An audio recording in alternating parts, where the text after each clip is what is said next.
So hello guys, welcome back to my channel. So yes, finally I got the first official land out on my channel. Yet again, what a way to do it. What I have here is the 2023 Weltmeister W5 or W5 for short. So I have this car for already 3 days and I'm gonna return this tomorrow. So I decided to shoot everything today for this main car review. So this is part 2 if you're new to the channel. So I have a full in-depth review of the interior, the specs and everything, so on and so forth. And other vlogs I made content with this W5. So it's just been one day after my e-kart race, so I as well brought this along with me. So what a way that I brought an electric car in an electric racing series. Exterior here and there, wheels, so on and so forth is exactly the same. But I'd like to talk about more, since I had this for 3 days now, is in the interior. I was hoping for the red lend out unit like Angie Mid Kings, but sadly it wasn't available anywhere. But I'm so happy I got this Hacker Black W5 because I'm not a fan of black colors, but this looks absolutely stunning.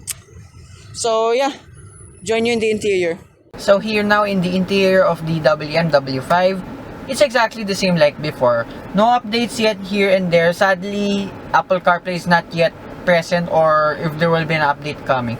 So if you know my nitpick from my part 1 review is that how on earth if you're gonna use your Google Maps or Waze if this does not even have Bluetooth mirror link. So the pad here is not wireless charging, by the way. You can put your phone here, actually like standing up. And then I just realized from when I picked up the unit, brought this straight home first, I just realized that my phone did not fly out whatsoever. So at least the W5 made up for that.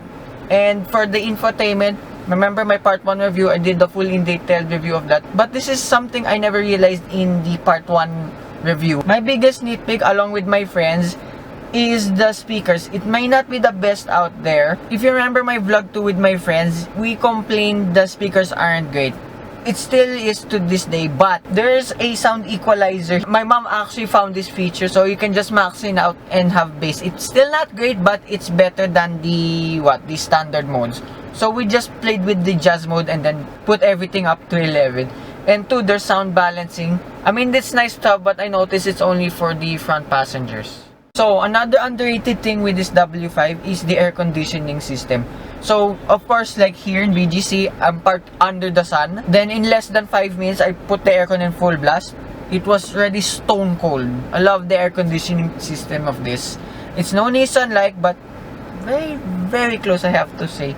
And here on the left side of the dashboard, another hilarious thing. So if you know these adjustments for the lights here, the ones here on the right side were also touch sensitive, but I found out you have to press this silver button to activate it. That was a little bit embarrassing because you know some security guards in malls have to open the boot. For this one, yeah, I will try that later on tonight. So before we have a drive, I picked up the unit with 99% charge and 395 kilometers range. I was so impressed already with the range of this. So WM claimed this has a range of 402 kilometers. I believe it. If this was 100%, so 99% is at 395 kilometers.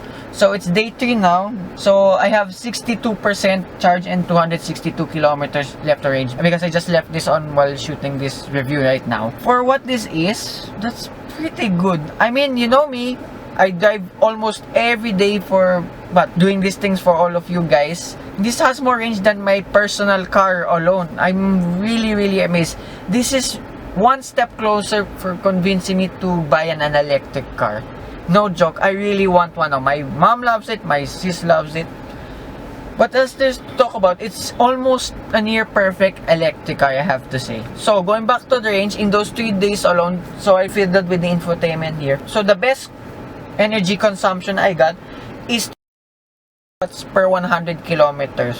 So what I remember, that's a little bit better than the Nissan Leafs of 5.1 kilowatt hours. I almost said kilometers per liter. That's really good. This is heavier and taller than the Nissan Leaf and somewhat a little bit more affordable. I'll get to the price in a bit. Yeah, and this has more range than the Nissan Leaf. So I understand why some people sold their Leaf in exchange for this W5. So remember, check out my part 1 review. If you want to know how much boot space there is, well, I'll show you the boot now. That's all my stuff. So if you want to know how many liters with all the seats down and how much space there is in the back, so on and so forth, check out part 1. So with that let's go for a drive. So here we are, driving the W5 again on video. Remember, I've driven this already before. Yeah, so immediately first impressions. I lowered down the aircon so you can hear me. Yeah, sorry for the wiggleness. Hilarious story, I left my tripod at the parking. Now it's gone. Anyway, I have a backup, but it's for mobile phone, so sorry if the footage is a little bit wobbly. So first impressions when I got the car last Friday. So the thing immediately that I needed to get used to is the power. Yeah, this thing is still so freaking fast. Like, it will easily skid its tires. And to the point, on off camera, I was keeping up with the 997.2 GT3. So remember, this has a 52 kilowatt hour battery. So this one produces 215 horsepower and 315 Newton meters of torque. And of course, being an electric motor, there's only one gear, just forwards. And what I like the most with this W5 is this. You get to high speeds really quickly. Yeah, and it as well, you can do it all in silence. So update told you guys earlier with the range. So take note from today when I started it up and when I showed you when I was in the parking lot. Take note, WM Motors BGC borrowed this car for a while because someone wanted to test drive this. So luckily I was around as well.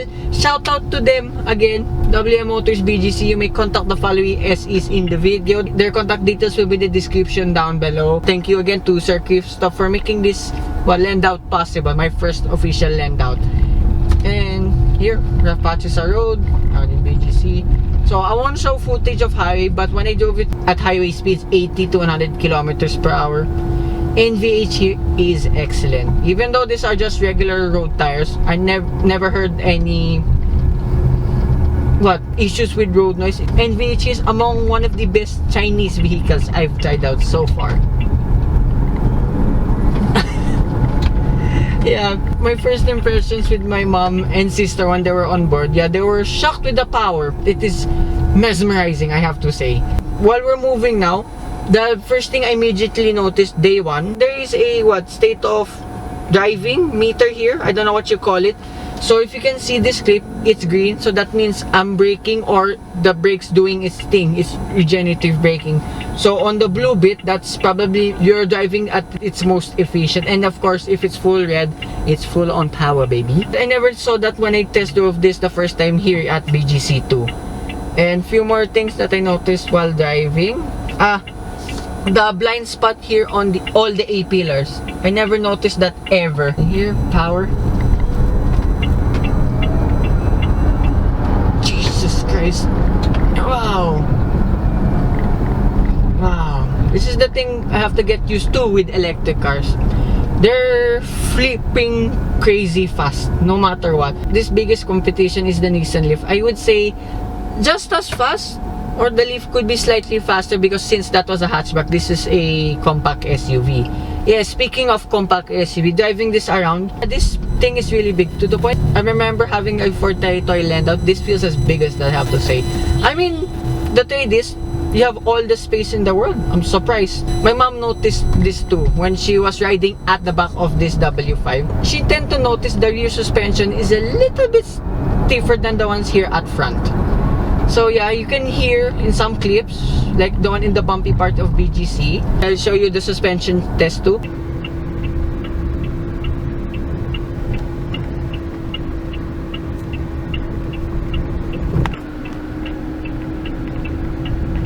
You can actually hear some bumps at the rear. It's not a deal breaker, but something we just noticed only.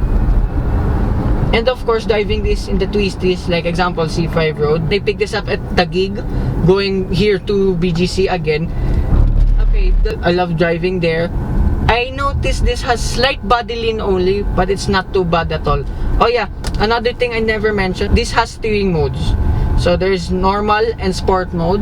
Normal might be a little bit too light for me, so I just left it at sport mode all day because the steering in sport mode weights up significantly. I enjoyed having a heavier steering wheel. You know what car I came from anyways.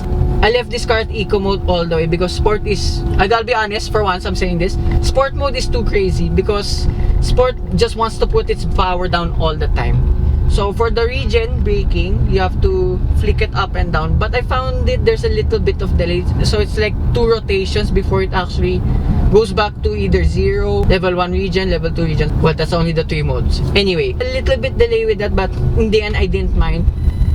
By the way, regen 2 is perfect for EDSA. Like, I just literally have to lift off of the throttle and it will just somewhat stop on its own. It's not as heavy as brushes the level 3 or level 4 of the Nissan Leaf, but it's plenty good enough. Like here, level 2, I'm not stepping on the brake. There, it's slowed down significantly. I like that. Level 1, okay, so it's just very light, but it's good for highways just in case. And I actually never left it on because I just wanna keep the battery alive just in case. So I'll go to this gas station because there's the only charging station here in NCR, if not mistaken only, that can fully capable DC charge this WMW 5. So we're on our way now there. But actually I will shoot something in between first. Then I'll rejoin you at the charging station to talk about more with the battery life of this. Before that, here's an EDSA 60 kph. See you there. Okay, a little bit confused with the charging port, but it said it's plugged and charging, but in the charging station itself, it said it's not charging. Okay, something happened. Something happened.